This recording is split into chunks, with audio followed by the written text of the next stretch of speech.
আল্লাহ রাব্বুল আলামিন বলছেন ফাইদা জাআত الصاخة يوم يفر المرء من أخيه وأمه وأبيه وصاحبته وبنيه অবশেষে যখন কান ফাটানো যখন আওয়াজ আসলো, কান ফাটানো যখন আওয়াজ আসবে, তখন মা বাবা ভাই বোন থেকে বিচ্ছিন্ন হয়ে যাবে। মা তার ছেলেকে চিনবে না, ছেলে তার মাকে চিনবে না, ভাই বোনকে চিনবে না, বোন ভাইকে চিনবে না। এমন সময় আল্লাহ রাব্বুল আলামিন ওই সূর্যকে মাথার উপরে নিয়ে আসবেন। গুনাহগারের চান্দি ফেটে নাক কান্দি মগজগুলো বেয়ে বেয়ে পড়বে, জিহ্বাটা কুকুরের মতো নবী স্থল পর্যন্ত বেরিয়ে আসবে। সারা মাঠ ধরে আওয়াজ আসবে পানি পানি পানি পানি পানি পানি। এমন সময় আল্লাহ রাব্বুল আলামিন দুইটা ভাগ করে দেবেন। একদল মানুষের চেহারা হাস্যোজ্জ্বলময় সুন্দর ঝলমলে হয়ে যাবে, আর একদল মানুষের চেহারা গুলো আল্লাহ রাব্বুল আলামিন কালো বানিয়ে দিবেন।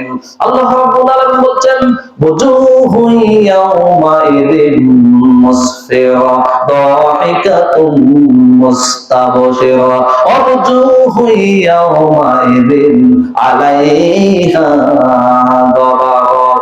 একদল মানুষের চেহারা হাস্যোজ্জ্বলময় সুন্দর ঝলমলে হয়ে যাবে, আর একদল মানুষের চেহারা গুলো আল্লাহ রাব্বুল আলামিন কালো বানিয়ে দিবেন। তারহাকুহা কাতারা উলাইকা হুমুল কাফারাতুল ফাজারা।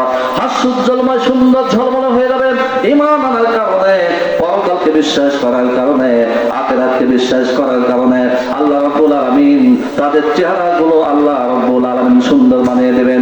আর যারা আখিরাতকে বিশ্বাস করবে না, পরকালকে বিশ্বাস করবে না, আল্লাহ রাব্বুল আলামিন তাদের চেহারাগুলো আল্লাহ পাক কালো বানিয়ে দেবেন। সেই কিয়ামতের ময়দানে জাহান্নামে যারা যাবে, জাহান্নামে যারা যাবে, জাহান্নামীরা জাহান্নামকে দেখতে পাবে। জাহান্নামের মধ্য থেকে ক্রোধ আওয়াজ আসবে, তেজস্বী আওয়াজ আসবে, খুব বিকট আওয়াজ আসবে। এই আওয়াজগুলো জাহান্নামে শুনতে থাকবে। যাদের চেহারা কালো হবে, মাথা থেকে পাও পর্যন্ত কালো কুচ্ছিতময় হয়ে যাবে, তারা শুনতে পাবে, সেই আওয়াজ শুনতে পাবে, চিল্লায় চিল্লায় কাঁদবে, কেঁদে কোনো লাভ হবে না। তারা বুঝতে পারবে আমরা জাহান্নামে যাব। জাহান্নামে যাওয়ার আগে আওয়াজ যখন শুনবে, চিল্লায় চিল্লায় কাঁদবে, কেঁদে কোনো লাভ হবে না। আল্লাহ তাআলা বলছেন ওয়া ইযা উলকু মিনহা মাকানান দায়িকাম মুকাররানিনা দাউ হুনালিকা সুবুরা। আল্লাহ রাব্বুল আলামিন তাদের হাত পা বেঁধে যখন জাহান্নামের সংক্ষিপ্ত জায়গায় ফেলে দিবেন, যখন ফেলে দেবে, যখন জাহান্নামে যখন পড়ে যাবে, নিক্ষেপ হবে, তখন তারা ধ্বংস কামনা করবে, বলবে আল্লাহ তুমি ধ্বংস করে দাও, আমাকে মওত দাও, আমার মওত দাও, আমার ধ্বংস করে দাও। আল্লাহ তাআলা তখন কি বলবেন শোনেন। আল্লাহ তাআলা বলছেন লা তাদউল ইয়াউমা সুবুরান ওয়াহিদাও ওয়া দুউ সুবুরান কাসীরা। সেখানে এক বিন্দু কেন, অসংখ্য বার যদি মওতকে ডাকো, মওত আর তোমার কাছে ফিরে আসবে না। এই দুনিয়া থেকে আপনি যত বড় অসুস্থই হন না কেন, এক সময় আপনার মওত হয়ে যাবে, ঠিক কিনা বলেন? মওত হবে না? মওত একদিন হয়ে যাবে। কিন্তু আপনি জাহান্নামে যখন যাবেন, জাহান্নামে যে সমস্ত ব্যক্তিরা জাহান্নামে যাবে, জাহান্নামের মধ্যে মওত নাই, সে বাঁচবেও না মরবেও না, এমন অবস্থায় আল্লাহ তাআলা সেখানে রাখবেন। আর ধ্বংস কামনা করবে, আল্লাহ মওত দাও, মওত দাও, মওত দাও, আমাকে ধ্বংস করে দাও। আল্লাহ রাব্বুল আলামিন বলছেন বান্দারে, তুমি এখানে যতই তুমি মওত কামনা করো না কেন, যতই তুমি ধ্বংসপ্রাপ্ত হও না কেন, যতই তুমি ধ্বংসের কামনা করো না কেন, আমি আল্লাহ রাব্বুল আলামিন তোমাকে আমি এখানে ধ্বংস করব না। জাহান্নামে যাবে যারা নামাজ নাই, কালাম নাই, আল্লাহ পরকালের চিন্তা নাই, ওই সমস্ত ব্যক্তিরা যখন জাহান্নামে নিক্ষেপ হবে, সে বাঁচবেও না মরবেও না। আল্লাহ তাআলা জাহান্নাম সম্পর্কে বলছেন নারুল্লাহিল মুকাদা আল্লাতী তাত্তালিউ আলাল আফইদা ইন্নাহা আলাইহিম মুসাদা ফি আমাদিন মুমাদ্দা। দাদা, জোরে বলেন আল্লাহু আকবার। আল্লাহ রাব্বুল আলামিন বলছেন সেই জাহান্নামের মধ্যে এমন ফেরেশতা আল্লাহ রাব্বুল আলামিন দিবেন, আল্লাহ তাআলা এমন ফেরেশতা দিবেন, এমন কর্কশ ভাষার ফেরেশতা আল্লাহ রাব্বুল আলামিন সে জাহান্নামের মধ্যে দিবেন, তাদের কাছ থেকে এক চুল পর্যন্ত দয়া মায়া পাওয়া যাবে না। এই জন্য আল্লাহ তাআলা বলছেন বান্দারে জাহান্নামে যাওয়ার আগেই আল্লাহ তাআলা সমস্ত কথাগুলো ওপেন করে দিয়েছেন, সমস্ত কথাগুলো আল্লাহ তাআলা বলে দিয়েছেন যাতে বান্দা জাহান্নামে না যায়, যাতে বান্দা জাহান্নামে না যায়। এই জন্য আল্লাহ তাআলা হুঁশিয়ার করে দিয়েছেন, আল্লাহ সমস্ত কথাগুলোই বলে দিয়েছেন। আল্লাহ রাব্বুল আলামিন বলছেন ইয়া আইয়ুহাল্লাযীনা আমানু কু আনফুসাকুম ওয়া আহলিকুম নারা, জোরে বলেন আল্লাহু আকবার। আল্লাহ রাব্বুল আলামিন বলে ও বান্দা জাহান্নামের আগুন থেকে তুমি বাঁচো, আর তোমার পরিবার পরিজন যারা আছে তাদেরকে জাহান্নামের আগুন থেকে তুমি বাঁচাও। আল্লাহ তো দয়া বেশি, আল্লাহ তো মায়া বেশি, দয়া বেশি। আল্লাহ তো চান না তার কোনো বান্দা জাহান্নামে যাক, আল্লাহ তো তা চান না, এই জন্য আল্লাহ দয়া বেশি। আল্লাহ রাব্বুল আলামিন এই দয়া মায়া মমতা ভালোবাসাকে আল্লাহ রাব্বুল আলামিন 100 ভাগে ভাগ করেছেন, তার মধ্যে আল্লাহ রাব্বুল আলামিন 99 ভাগ আল্লাহর কাছে রেখে দিয়েছেন, আর 1 ভাগ আল্লাহ রাব্বুল আলামিন গোটা পৃথিবীর সমস্ত জীবের মধ্যে আল্লাহ তাআলা ছড়িয়ে দিয়েছেন। দেখুন সুবহানাল্লাহ। তাহলে আল্লাহর মধ্যে কত মায়া দেখেন, আল্লাহর মধ্যে কত মমতা, কত ভালোবাসা, কত মায়া আল্লাহ রাব্বুল আলামিনের মধ্যে। সে আল্লাহ বলছেন বান্দারে তুমি জাহান্নামের আগুন থেকে বাঁচো, আর তোমার আহলে পরিবার যারা আছে, যারা যারা আশেপাশের লোকজন আছে তাদেরকে জাহান্নামের আগুন থেকে বাঁচানোর জন্য তুমি চেষ্টা করো। যে সমস্ত সন্তানেরা নামাজ নাই, কালাম নাই, আল্লাহ পরকালের চিন্তা নাই, এই সমস্ত সন্তানকে যদি আপনি জাহান্নামের লাইন থেকে যদি না ফেরান, ভুল পথ থেকে যদি আপনি না ফেরান, যখন এই সন্তান যখন জাহান্নামে যখন নিক্ষেপ হবে, যখন জাহান্নামে যখন পড়ে যাবে, তখন এই সন্তান তখন কি বলবে? আল্লাহ সেই কথা বলে দিয়েছেন। তখন এই সন্তান কি বলবে? আপনার জন্য দেখেন কি হয়ে যাবে, আপনার জন্য বিপদ হয়ে যাবে। আল্লাহ রাব্বুল আলামিন বলছেন রব্বানা আরিনাল্লাযীনা আদাল্লানা মিনাল জিন্নি ওয়াল ইনস নাজআলহুমা তাহতা আকদামিনা লিয়াকুনা মিনাল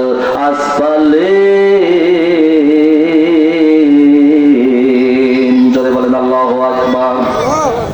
এই সন্তানেরা যখন জাহান্নামে যাবে বলবে, এই সন্তানেরা বলবে রব্বুল আলামিন আমাদেরকে যারা বিভ্রান্ত পথ থেকে ফিরাইলো না, যারা আমাদেরকে ভুল পথ থেকে ফিরাইলো না, এই সমস্ত নেতাদেরকে নিয়ে আসো, এই সমস্ত নেতাদেরকে নিয়ে আসো, এই সমস্ত পিতামাতাকে নিয়ে আসো, তাদের পায়ের তলা চেপে ধরে আজকে আমরা জাহান্নামের মধ্যে নিক্ষেপ হব। তাহলে যে সমস্ত পিতামাতা সন্তানকে ফেরাবে না, যেই সমস্ত নেতা বলে দাবি করো, যেই সমস্ত নেতারা নেতা বলে দাবি করো, তোমাদের পিছনে অনেক মানুষ থাকে, তোমাকে জাহান্নামে যাওয়া লাগবে, আমল যদি খারাপ হয় তোমাকে জাহান্নামে যাওয়া লাগবে।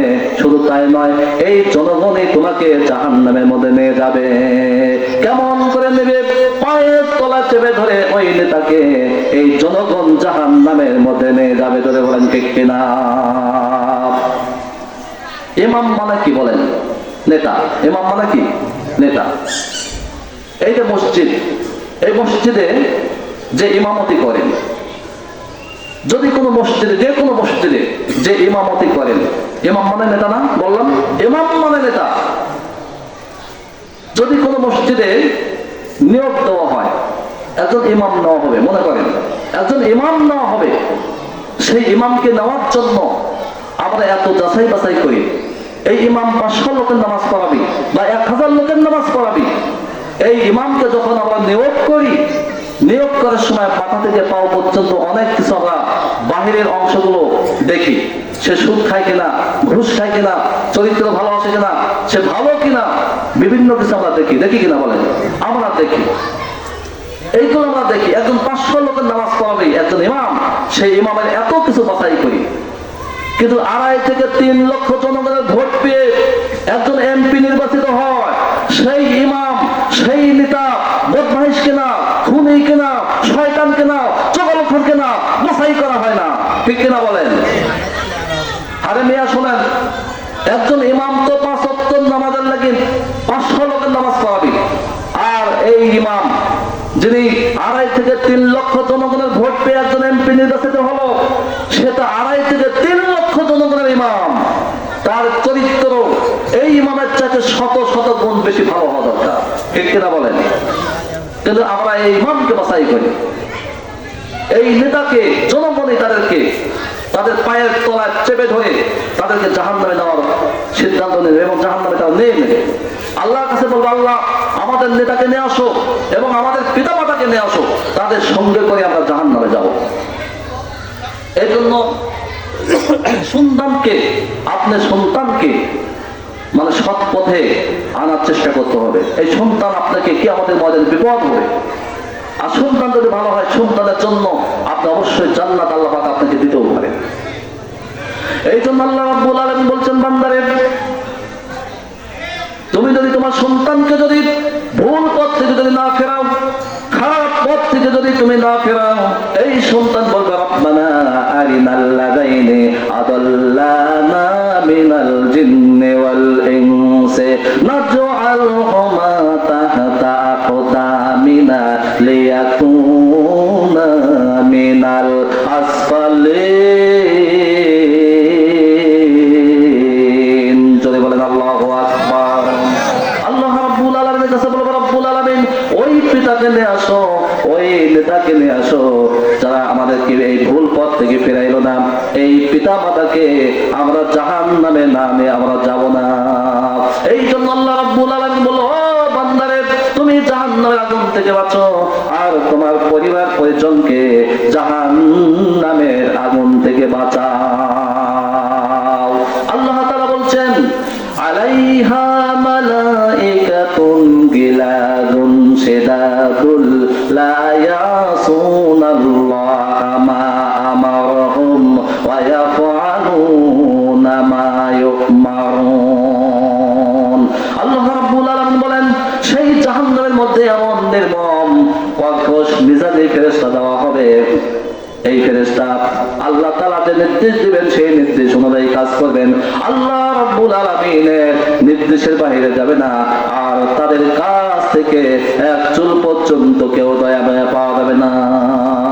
শুধু তাই নয়, জাহান্নামীদেরকে আগুনের পোশাক পরিধান করিয়ে দেওয়া হবে।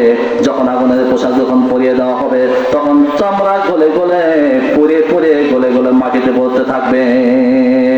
আবার নতুন করে গজায়া দিবেন, আবার পড়বে, আবার দিবেন। এইভাবে করে আল্লাহ রাব্বুল আলামিন তাদেরকে শাস্তি দিবেন। জাহান্নামীরা খোদার তাড়নায়, জাহান্নামীরা খোদার তাড়নায়, তৃষ্ণার তাড়নায় ওই আকাশের দিকে তাকায়া থাকবেন আর বলবে, মনে মনে বলবে, রব্বুল আলামিন যদি একটু মেঘ হতো, বৃষ্টি হতো, ভালো হতো। যদি বৃষ্টি হতো, মেঘ হতো, ভালো হতো। সঙ্গে সঙ্গে মেঘ লেগে যাবে, কিছু সময়ের মধ্যে বৃষ্টি শুরু হয়ে যাবে। এমন উত্তপ্ত গরম পানি পড়বে, এমন পোষ পড়বে, রক্ত পড়বে। ওইটা যখন ওই জাহান্নামীরা যখন খাবে, খাওয়ার সঙ্গে সঙ্গে তাদের নারী ভুঁড়িগুলো মানে পিছনের দরজাতে বেরিয়ে যাবে। আল্লাহ রাব্বুল আলামিন সেই কথা বলেছেন, তুসকা মিন আইনিন আনিয়া, ফুটন্ত পানি তাদেরকে খাওয়ানো হবে।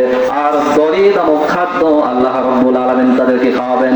দড়ি নামক মানে হচ্ছে কাঁটাযুক্ত ঘাস, আল্লাহ রাব্বুল আলামিন তাদেরকে খাওয়াবেন।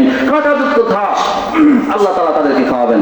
এই কাঁটাযুক্ত ঘাস যখন তারা খাবে, খাওয়ার সঙ্গে সঙ্গে তাদের গলায় বেঁধে যাবে, নতুন সমস্যার মধ্যে পড়ে যাবে তারা। যখন নতুন সমস্যার মধ্যে পড়বে, তখন কি করা হবে? আল্লাহর কাছে বলবে, আল্লাহ এই কঠিন আযাব থেকে আল্লাহ তুমি আমাকে বাঁচাও, আমাদেরকে বাঁচাও। আল্লাহকে শুনবেন নাকি? আল্লাহ তাআলা শুনবেন না। এই জাহান্নামীরা জাহান্নামের দিকে যখন আল্লাহ তাআলা ফেরেশতা নিয়ে যাবে, জাহান্নামীদেরকে যখন আল্লাহ আল্লাহর ফেরেশতা যখন জাহান্নামে থেকে যখন নিয়ে যাবে, জাহান্নামীরা মানে অসহায় হয়ে জাহান্নামের দিকে চলে যাবে, অসহায় হয়ে জাহান্নামের দিকে চলে যাবে। তখন জাহান্নামের ভিতর থেকে জাহান্নাম গুসায় ফেটে পড়বে, জাহান্নাম গুসায় ফেটে পড়বে। তাকাদু তামাইয়াজু মিনাল গাইজ, জাহান্নাম গুসায় ফেটে পড়বে। জাহান্নামের মধ্যে যে সমস্ত পরিচালক থাকবে, জাহান্নামের ফেরেশতারা বলবে কুল্লামা উলকিয়া ফিহা ফাওজুন সালাহুম খাজানাতুহা আলাম ইয়াতিকুম নাযীর। জাহান্নামের পরিচালক বলবে, ও আল্লাহর বান্দা, তুই কেন জাহান্নামে আসলে? তোর কাছে কি কোনো ভীতি প্রদর্শন যায় নাই? তুই কি আল্লাহর কথা শুনিস নাই? রাসূলের কথাকে শুনিস নাই? আল্লাহর কোরআনের কথা শুনিস নাই? আল্লাহর নবীর হাদিসের কথাকে শুনিস নাই? আলেমদের কথাকে শুনিস নাই? তখন তারা কি বলবে? সেই কথা আল্লাহ তাআলা কোরআনে বলেছেন। তখন তারা বলবে ক্বালু বালা ক্বাদ জাআনা নাযীর, হ্যাঁ শুনছি তো, কিন্তু মানে নাই, আমরা মানে নাই। আমরা চিন্তা করেছিলাম এই সমস্ত আলেম ওলামা যে সমস্ত কথাগুলো বলে, এরা আমাদের এই কাজ থেকে শুধু বঞ্চিত করতে চায়। আমরা যে টাটকা কাজে আছি, ভালো কাজে আমরা নাই, আমরা যে টাটকা অন্যায় কাজে আছি, এই ভালো ভালো কাজ করে এরা আমাদেরকে এই কাজ থেকে আমাদেরকে বঞ্চিত করতে চায়, আমাদেরকে এই কাজ থেকে তারা মানে অন্য জায়গায় নিয়ে যেতে চায়। আমরা মিথ্যা মনে করেছিলাম। তারা বলবে আমরা মিথ্যা মনে করেছিলাম, আমরা মিথ্যা মনে করছিলাম। তখন ওই জাহান্নামীরাই তখন বলবে ওয়াকালু লাউ কুন্না নাসমাউ আও নাকিলু মা কুন্না ফি আসহাবিস সাঈর। আরে যদি তাদের কথা শুনতাম আর ভালো করে যদি বুঝতাম, আর যদি তাদের কথা শুনতাম, আজকে কঠিন জাহান্নামে আমাদেরকে আসা লাগতো না। সেখানে যতই আফসোস করুক না কেন, সেখানে যতই কান্নাকাটি করুক না কেন, যতই আফসোস করুক না কেন, কোনো ফল দাঁড়াবে কি? কোনো ফল দাঁড়াবে না। আল্লাহর কাছে তখন বলবে কি রব্বানা আখরিজনা নামাল সালিহান গায়রাল্লাযী কুন্না নামাল। আয় আল্লাহ তাআলা দুনিয়াতে আবার পাঠিয়ে দেন, আমাদেরকে দুনিয়াতে পাঠিয়ে দেন, ভালো ভালো কাজ করে আসি। আল্লাহ আমরা যখন দুনিয়াতে ছিলাম ভালো ভালো কাজ করতে পারি নাই, অন্যায় কাজ করেছি, আল্লাহ তুমি মাফ করে দাও। আর ভালো ভালো কাজ করে আসি দুনিয়াতে, তুমি আবার দাও। আল্লাহ কি দুনিয়াতে আবার দিবে নাকি? আবার কি দিবে নাকি? আল্লাহ রাব্বুল আলামিন আবার দুনিয়াতে দিবে না। আল্লাহ তাআলা তখন কি বলবেন? আল্লাহ তাআলা বলবে ও বান্দা, তোমাকে কি আমি দুনিয়াতে দিয়েছিলাম না? আমি তো তোমাকে হায়াত দিয়েছিলাম, আমি তো তোমাকে দুনিয়াতে দিয়েছিলাম। তখন সে বলবে, আল্লাহ তাআলা তখন বলবে ফেরেশতাদেরকে ফাহুদুহুম ইলা সিরাতিল জাহিম। ও ফেরেশতা, এগুলোকে ধর আর জাহান্নামে নিক্ষেপ